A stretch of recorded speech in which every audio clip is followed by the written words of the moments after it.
Rasulullah dikatakan Zainal Anbiya, nabinya belum lahir, ceritanya udah ada duluan. Mana buktinya? Di Rawi kita baca. Coba dah ke bed.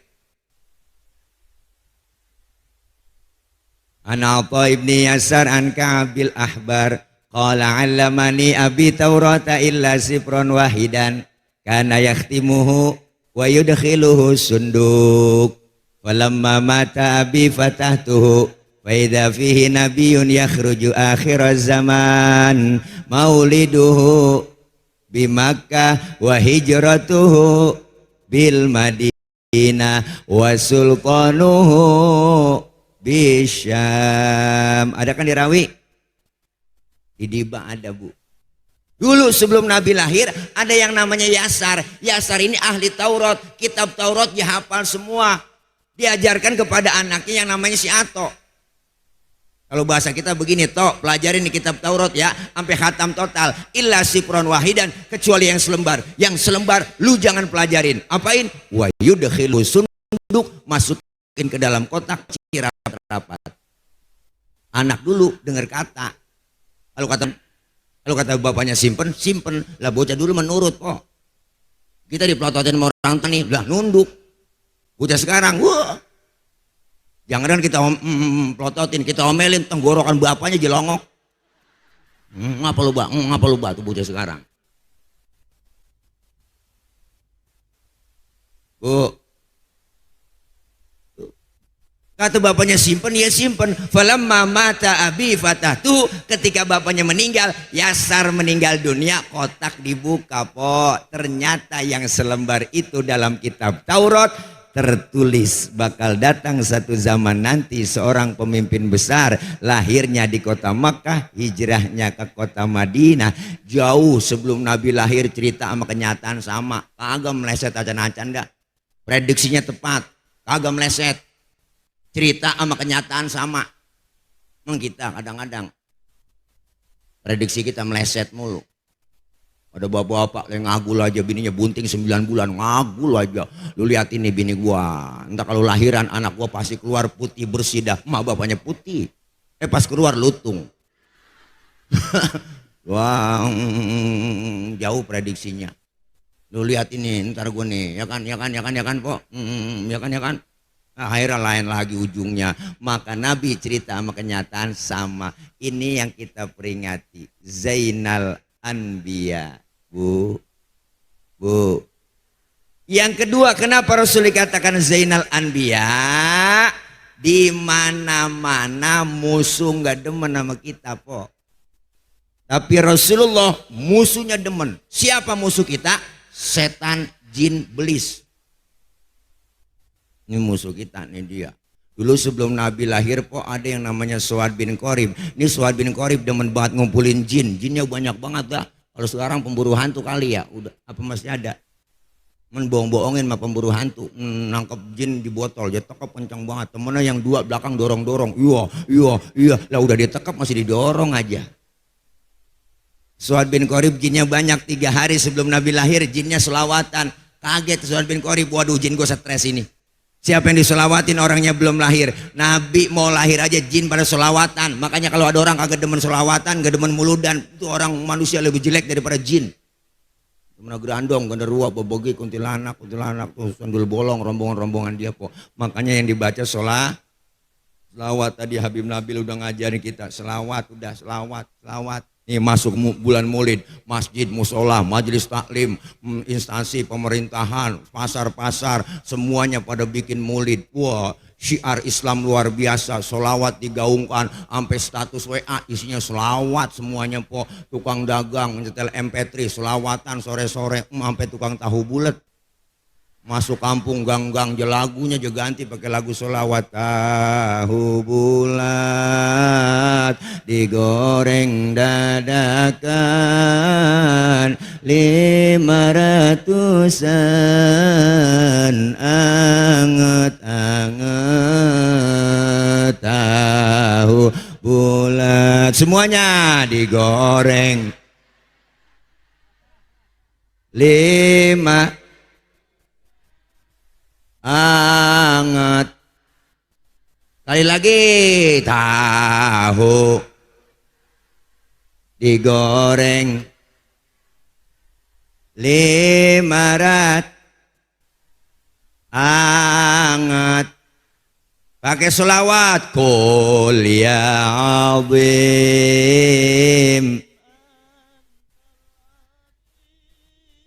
qad hammana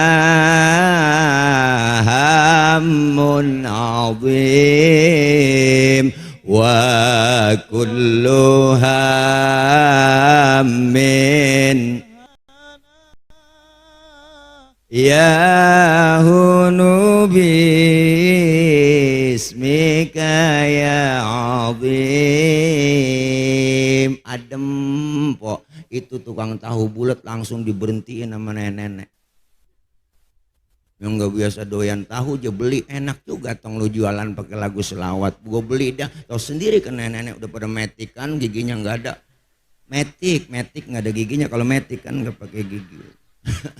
La ilaha illallah, dibeliin sama cucunya sampai 5 biji po, masuk ke mulut ya kolom-kolom doang itu tahu bulat. Dioper ke kanan, dioper ke kiri. La ilallah, cucunya nyeletuk, telan apa nek? Telan. Dia kagak tahu kelolodan nenek. Selawat mbat. Selawat.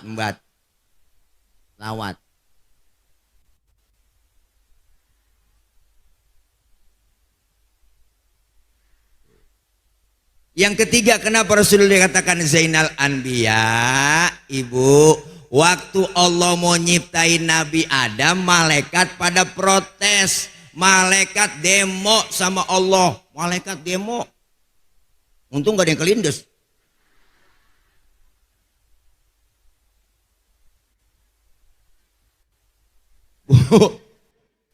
Protes sama Allah, ya Rob, kenapa kau ciptain Adam? Adam itu manusia, manusia itu perusak.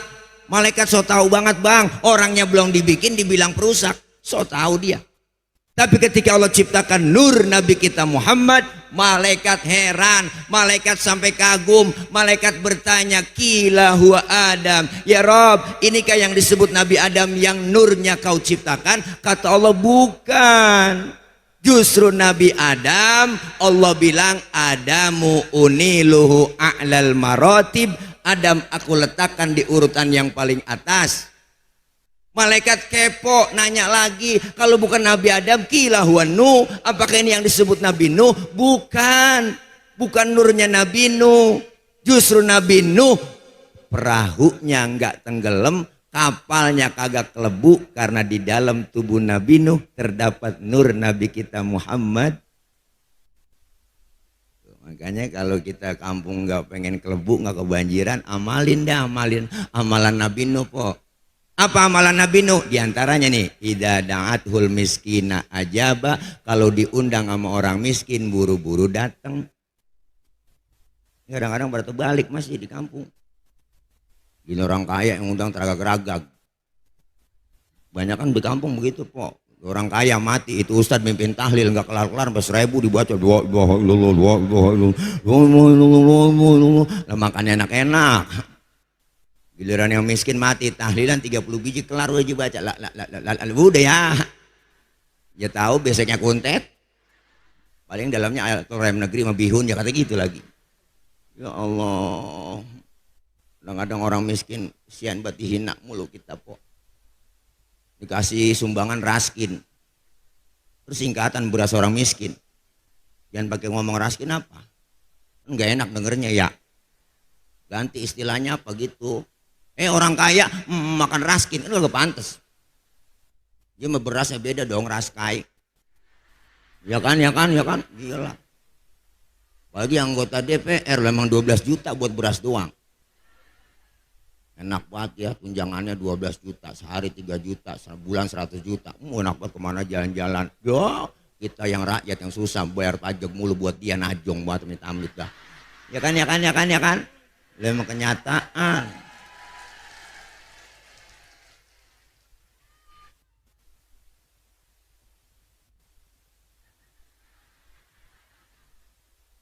Ya kan ya po ya.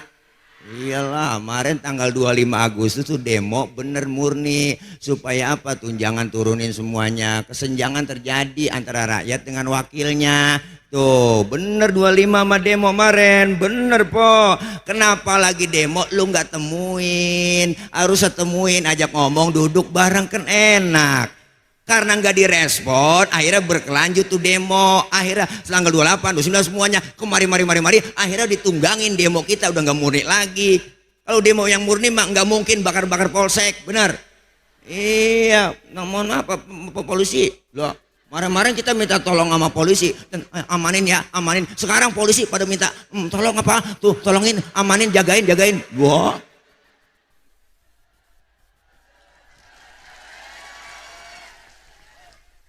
Ini memang nggak provokatif, enggak, ini memang kenyataan.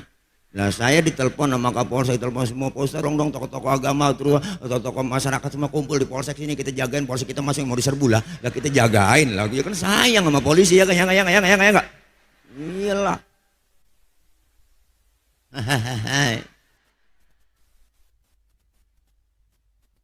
Iya lu kan wakil, yang namanya wakil mah jangan sampai ngelebihin rakyat apa kan timbang wakil, ya kan po? Iya, udah dapet tunjangan joget ya kan, akhirnya habis itu ya, kita nggak bisa bendung udah. Kenapa? Karena bukan kita lagi, nggak murni udah itu demo. Kenapa? Udah disusupin sama provokator, ada yang dalangin. Masa se-Indonesia semuanya dibakarin gara-gara si Apan kelindes? Bener bu? Iya semua itu bakar semua, masya Allah. Nggak ada, kita murni demo buat apa? Buat tanggung jawab lo, tunjangan kurangin. Kita mau urusan sama DPR, bener bu? Makanya direspon yang baik, jangan pakai direspon yang agak bener. Itu orang yang ngomong bubarin DPR adalah orang yang mentalnya tolol sedunia lah. Nggak bagus ngomong begitu. Akhirnya apa? Reaksi masyarakat yang marah, bener bu? Akhirnya hukum alam jadi begitu dah tuh, hukum masyarakat stress justice bu, ilah mantap buat bu. Ya kan jadi hukum jalanan, akhirnya apa? Habis sudah dirampok-rampokin sama dia, dijarahin. Kita lagi nyari Jokowi, ijazah Jokowi yang namanya ketemu ijazah Saroni. Kita lagi nyari.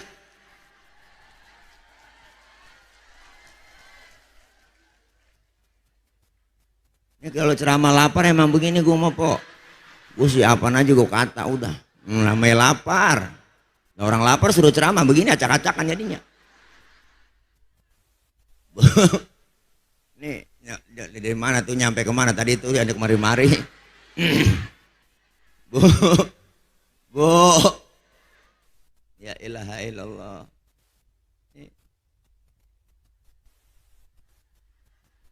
Bu, malaikat nanya lagi. Ya Rob, kalau bukan Nabi Nuh, ini siapa nurnya yang kau ciptain? Kata Allah bukan, justru Nabi Nuh perahunya nggak tenggelam, nggak kelebu, karena di dalam tubuh Nabi Nuh terdapat nur Nabi kita Muhammad. Nanya lagi malaikat, kila huwa Ibrahim, apakah ini yang disebut nurnya Nabi Ibrahim? Kata Allah bukan, justru Nabi Ibrahim kagak mempan dibakar Raja Namrud, karena di dalam tubuh Nabi Ibrahim terdapat nur Nabi kita Muhammad. Makanya pas Nabi Ibrahim dibakar, Allah bilang sama api, ya naru kuni bardan wassalaman ala Ibrahim. Wahai api, demi penghormatan engkau ke Nabi Ibrahim, janganlah kau panas, adem semua po. Bu Allah, sedunia waktu itu api kagak ada yang panas, adem semua. Nenek masak 3 jam kagak matang-matang, apinya nggak panas. Makanya ayat boleh diamalin dah buat empok-empok yang rajin di kompor nih, depan kompor nih ya, baca aja po, mengganti nama Ibrahimnya sama nama kita Rodia. Depan kompor baca ya narukuni bardan wassalaman ala Rodia. Pegang itu api, insya Allah melepuh lu po. Ya Allah, Nabi, Masya Allah. Maka hari ini kita kumpul memperingati Maulid dalam rangka apa bu? Milad pesantren kita tercinta. Kita kepengen Rasulullah diutus ke muka bumi nyempurnain akhlak, dan insya Allah anak-anak kita dititipin di pesantren Al Musyarrafah ini, insya Allah keluar pada berakhlak. Kenapa ibu? Sekarang banyak krisis akhlak. Makanya orang tua dulu bilang, bu, lu biar kata bader banget tapi akhlak jaga. Bener po? Kudu akhlak.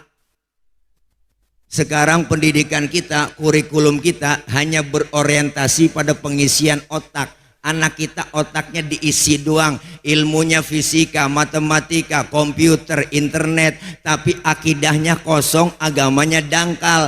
Maka itu banyak muncul nanti terjadi orang pintar cuman kagak bener. Kenapa? Karena otaknya doang yang pintar, agamanya dangkal, imannya kosong.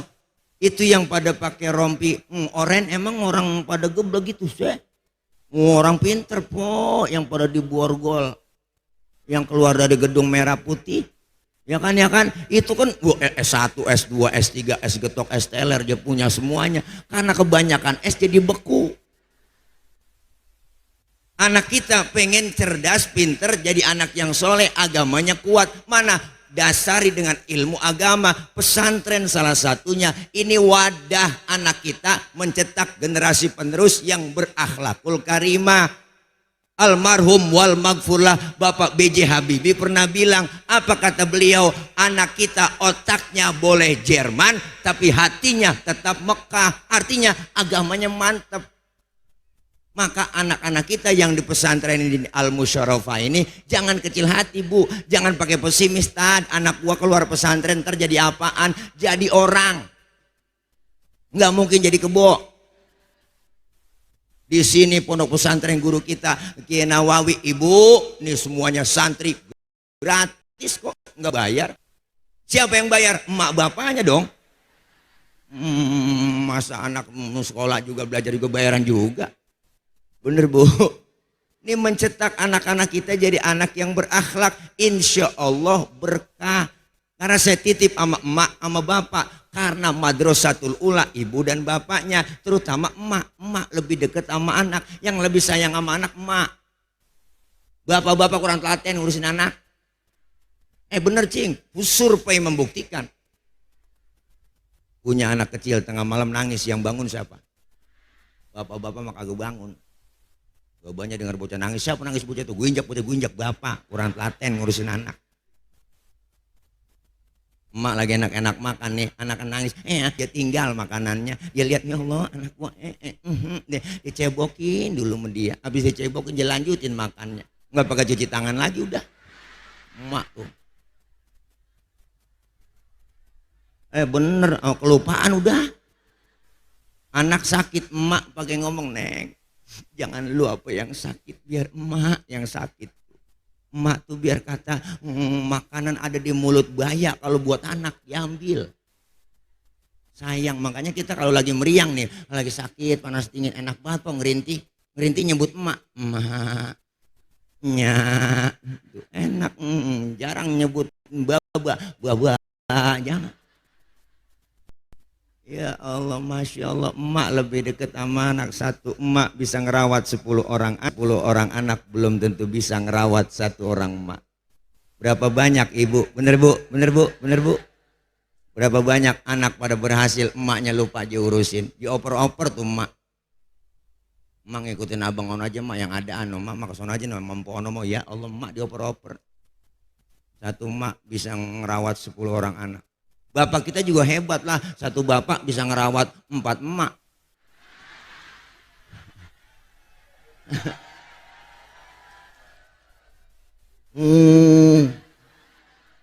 Masya Allah. Tapi kan secapek-capeknya emak ada capeknya juga po. Sehebat-hebatnya emak ada capeknya lah. Punya anak kecil tengah malam masih melek aja. Ya Allah pengen buat tidur, rumahnya udah ngantuk banget masih melek aja tuh bocah. Ya Allah tidur apa tong? Ya Allah neng tidur neng, mata emak udah ngantuk banget ini. Ya Allah masih belum tidur aja udah sengklebat ini. Ya cari deh lakinya, ya baba lo kemana tahu ini? Ya baba lo kemana tahu? Inilah baba lo. Ya Allah lo kan orang laki, akal lo banyak, takut-takutin kayak bocah ini biar tidur. Bapak mah kalah banyak, nggak ngomong bapak-bapak mah asal jakuar aja ngompe di pojokan jendela nongkrong dah. Bininya ngomong, tidur neng, ada anjing tuh di samping. Akhirnya bocah ketakutan tidur po. Padahal kan bapaknya dianjing-anjingin tuh sampai segitunya. Orang tua laki mah akalah banyak. Orang laki bener-bener po, dia mah nggak pakai ngomong, dia mah nggak pakai ngomong. Makanya kan laki-laki tak bercerita. Tahu-tahu dia diem, bengong gila. Habis diongsok dulu sama bininya, ya ilaha illallah. Makanya jarang orang perempuan yang gila, yang banyak kan laki-laki gila kok. Nih ayo anak-anak kita lewat peringatan Maulid, insya Allah Pondok Pesantren Al Musyarofah ini sebagai benteng akidah anak-anak kita agar anak kita kelak menjadi anak yang soleh, anak yang solehah. Kalau anak soleh, insya Allah pinter, tapi anak pinter belum tentu soleh. Anak kalau pinter doang kerjanya minter-minterin orang tua. Tanah udah dijual ngakunya belum. Bocah pinter, tanahnya itu juga, suratnya ada 4. Bocah pinter, karena dia paling tuaan dapat warisan banyak kan. Adiknya kesian yang bontot dapat pojokan. Mana pojokan kuburan engkong? Engkong dalam kubur ngomong lagi, buset kegusur lagi gue ini. Ini gara-gara bocah pinter. Akhirnya lama-lama kuburan engkong aja jual. Ditegur sama temennya, lu jual kuburan engkong lu tuh. Enggak, gue jual tanahnya. Ada kuburannya itulah, kuburan dia ngikut, kalau ngikut suruh ngikut, ngikut juga tuh tanah. Yo elah elo po, saking kepinter udah keblinger udah. Maka jangan kecil hati, ayo sama-sama ibu lewat maulid, lewat milad hari ini, ayo kita doakan guru kita Kiai Nawawi dan seluruh para guru-guru di Pondok Pesantren Al Musyarofah ini diberikan kekuatan, kesabaran membimbing anak-anak kita. Dan mudah-mudahan saya yakin apa yang kita tanam pasti akan kita tuai nanti Bu. Benar, emak anak adalah amanah, menyia-nyiakan amanah adalah khianat, khianat dosa besar. Maka hari ini kita pengen meninggal dunia nanti dapat pensiunan pahala dari anak-anak kita. Maka orang tua dulu anaknya banyak nggak ngerasa susah. Orang tua dulu anaknya banyak enggak ngeluh, enggak. Kenapa? Karena anaknya banyak semuanya. Yang penting sekolah lu kagak tinggi, tapi agama lu harus mantep. Lu bisa ngaji, lu bisa baca Quran. Minimal itu orang dulu. Makanya sebego-begonya bocah dulu kok bisa ngaji, bisa baca Quran. Ya kan? Iya, emang anak banyak. Kayak saya 13 kok. Nyak anaknya 13. Sekarang tinggal 5. Banyak yang udah pada duluan berangkat. Iya, asal makan berebut keinjak atu mati. Ada yang serakabat tuh abang saya kelolodan mati makan. Orang dulu mang melahirnya setahun sekali brol gampang buat emak kita kayak kuda anaknya kok. Orang kata bapak pulang nih dari sawah kok gantung depan pintu. Emak lewat ketetesan bunting lagi. Ketetesan kolor doang. Ilah saking suburnya emak bapak kita. Orang kata dah ini orang gua baru kali ini lagi enak-enak ceramah udah ditinggal pulang. Gila tega banget tuh Pol. Mana udah nenteng besek. Kayaknya ada jadwal lagi nih keliling. Temennya padatan dia ini acara. Ya mak berangkat tuh mak. Kurelakan di kau pergi. Ya Allah. Ayo insya Allah kita hadir kemari, ajaran dan anjuran Rasulullah kita praktekkan dalam hidup dan kehidupan kita sehari-hari. Akhlak kepada Allah perbaiki, sesama perbaiki, dan akhlak kepada alam turunkan dan berikan kepada anak-anak kita ajaran-ajaran yang baik. Tidak lain adalah bentengnya pondok pesantren membentuk karakter anak kita. Anak kita di pesantren diajarkan untuk dewasa. Anak kita di pesantren diajarkan untuk mandiri. Anak kita di pesantren diajarkan untuk bergaul. Artinya apa? Sudah di mentalnya sudah digojlok melalui pondok pesantren. Maka di sini dilatih semuanya. Ada yang bakatnya bisa pidato, latihan pidato dia depan kaca. Dulu saya pidato depan kaca dulu mau lomba. Latihan dulu saya. Hadirin. Celana merorot benerin, saya kata gitu. Ya kan latihan dulu. Masya Allah. Yang suaranya enak, suaranya bagus, kori. Diajarkan guru kita Buya Ali ada. Masya Allah diajarkan ngaji. Suara orang belajar salah-salah dikit nggak apa-apa, jangan pakai ditahan-tahan ngaji pakai nahan-nahan membaca ula, orang ulaika, ula aja, ula, buka aja, udah. Kan kaget emaknya, ambil lok itu tong, jangan ula aja. Buka suaji kori, suaranya enak, uak doang, uak kondangan wak. Guru kita udah nyampe doa wak. Abi, ya udah kalau udah digiring ke panggung udah tanda-tanda. Beliau nanti yang mimpin doanya juga nggak banyak, langsung doa makan, insya Allah. Abi, insya Allah, ayo anak kita Bu kasih semangat terus. Insya Allah kita doain guru-guru kita semua sehat afiat, panjang umur, pondok pesantren Al Musyarafah terus maju dan berkembang. Insya Allah mencetak generasi yang berakhlakul karimah, berintelektual, yang berzikir dan berfikir untuk kemajuan negeri kita, agama, bangsa dan negara. Amin ya robbal alamin.